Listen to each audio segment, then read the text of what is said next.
बिस्मिल्लाहिर्रहमानिर्रहीम। Dear students, अस्सलाम वालेकुम।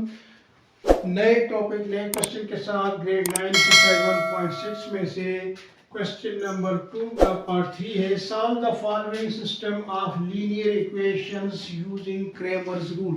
तो ये हमारे पास लीनियर इक्वेशन का एक और तरीका है मैट्रिसेस में लीनियर इक्वेशन को कन्वर्ट करके उसके बाद इक्वेशन एक्स और वाई की वैल्यू फाइंड आउट करने का। इस तरीके को हम कहते हैं क्रेमर्स रूल। इसके तरीके इससे हम कैसे इसको सॉल्व करते हैं। हमारे पास मैट्रिसेस में लिखने का वही तरीका होगा, writing equations 1 and 2 in matrix form।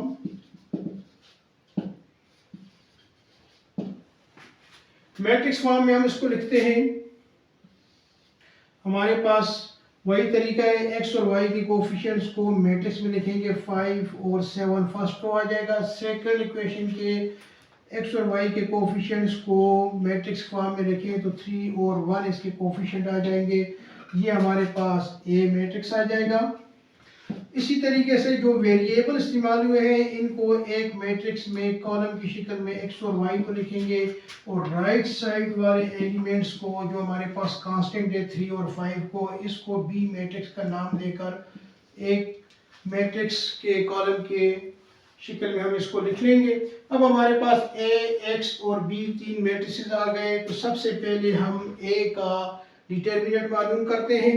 तो ए का डिटर्मिनेंट हमारे पास आ जाएगा 5 7 3 1। इसको सिंबॉलिकली इस तरीके से लिखते हैं, डायगोनल एलिमेंट्स को आपस में मल्टीप्लाई करेंगे माइनस फार्मूले वाला लगाकर और 9 डायगोनल एलिमेंट्स को मल्टीप्लाई करके 5 मल्टीप्लाई 1 आ जाएगा 5 माइनस 21। तो 21 में से 5 को माइनस कर लेंगे तो ये माइनस 16 हमारे पास आ जाएगा। Is not equal to 0। आपने देखा कि ये हमारे पास का डिटर्मिनेंट 0 के बराबर नहीं है। तो अब इसको हम मजीद आगे लेकर जा सकते हैं। तो इसको अब हमारे पास क्रेमर्स रूल में ये फ़र्क है कि क्रेमर्स रूल में हमें दो मैट्रिसेस और चाहिए। एक मैट्रिक्स का नाम रखेंगे ए एक्स मैट्रिक्स। हमारे पास एक ऐसा मैट्रिक्स होगा कि जिसमें ए मैट्रिक्स के फर्स्ट कॉलम को बी मैट्रिक्स से रिप्लेस कर देते हैं।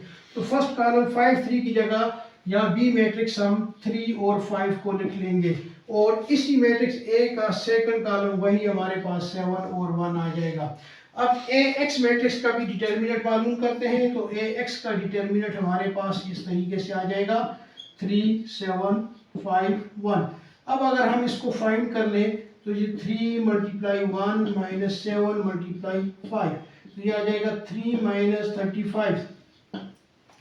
तो 35 में से 3 को माइनस करें तो माइनस 32 आ जाएगा। ये ए एक्स मैट्रिक्स आ गया। अब हम बी एक्स मैट्रिक्स लेते हैं। बी एक्स मैट्रिक्स हमारे पास मैट्रिक्स ए के सेकंड कॉलम को पहले कॉलम को इसी तरह लिखें 5 और 3। सेकंड कॉलम को रिप्लेस कर लेंगे बी मैट्रिक्स के साथ तो ये आ जाएगा 3 and 5। बी एक्स मैट्रिक्स का डिटर्मिनेंट हम इस तरीके से मालूम करेंगे कि 5 मल्टीप्लाई 5 माइनस 3 मल्टीप्लाई 3 तो ये आ जाएगा 25 माइनस 9। तो 25 में से 9 माइनस कर रहे तो ये आ जाएगा 16।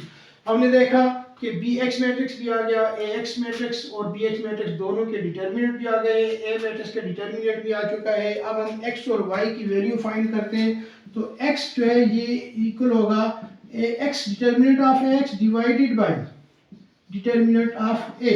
तो ए एक्स का डिटर्मिनेंट हमारे पास है माइनस 32। इसको डिवाइड कर लेंगे ए मैट्रिक्स और ये है माइनस 16। तो माइनस 16 से जब डिवाइड कर लेंगे तो माइनस माइनस के साथ खत्म हो जाएगा और 32 डिवाइडेड बाय 16 ये आ जाएगा 2। तो x की वैल्यू आ जाएगी 2। अब y के लिए हमारे पास आ जाएगा बी एक्स का मैट्रिक्स डिवाइडेड बाय a का determinant of B X divided by determinant of a। तो बी एक्स का डिटर्मिनेंट है हमारे पास 16 और a का डिटर्मिनेंट हमारे पास है माइनस 16। तो यहाँ पर 16 के साथ ख़त्म हो जाएगा, लेकिन ये माइनस जो है हमारे पास माइनस ही रहेगा। 16 डिवाइडेड बाई 16 तो ये -1 आ जाएगा। तो y की वैल्यू आ गई -1 और यहाँ पर x की वैल्यू आ गई 2। तो ये देखा हमने दोनों वैल्यू x और y की वैल्यू फाइंड कर ली है क्रेमर्स रूल की मदद से। अगर आपको किसी जगह कन्फ्यूजन हो तो हमें कमेंट्स में लिखें। अगर वीडियो पसंद आए तो लाइक करें, चैनल सब्सक्राइब करें। शुक्रिया आपका। नए टॉपिक के साथ दोबारा हाजिर होते हैं।